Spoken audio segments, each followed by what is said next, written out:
মুক্তিযোদ্ধা অধ্যাপক শহীদুল ইসলাম আমাদের মাঝে উপস্থিত আছেন। বিজ্ঞ আইনজীবী, বাংলাদেশ জাতীয়তাবাদী দল বিএনপির নির্বাহী কমিটির অন্যতম সদস্য রাগিব চৌধুরী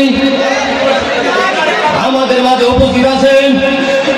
আজকের অনুষ্ঠানের প্রধান বক্তা বাংলাদেশ জাতীয়তাবাদী ছাত্রদল কেন্দ্রীয় সংসদের বিপ্লবী সহসভাপতি মানবতার ডাক্তার তৌহিদুর রহমান আওয়াল।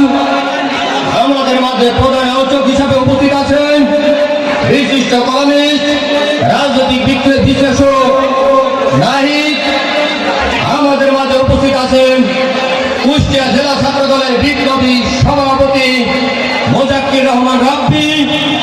আমাদের মাঝে উপস্থিত আছেন কুষ্টিয়া জেলা ছাত্র দলের সংগ্রামী সাধারণ সম্পাদক নিশাদ সহ উপস্থিত উপজেলা সহ বিভিন্ন স্তরের নেতৃবৃন্দ এবং আমার সামনে উপবিষ্ট বিভিন্ন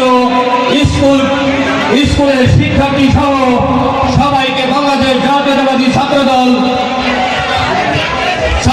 কেন্দ্রীয় সংসদের পক্ষ থেকে আমার ব্যক্তিগত পক্ষ থেকে বিপ্লবী শুভেচ্ছা ও অভিনন্দন। সবাই উঠে গেলে হবে না, পুরস্কার বিতরণী আছে। সবাই বসে, সবাইকে বসার জন্য অনুরোধ করা হচ্ছে। এখনো পুরস্কার বিতরণের অনুষ্ঠান আছে, সবাই চেয়ারে বসো।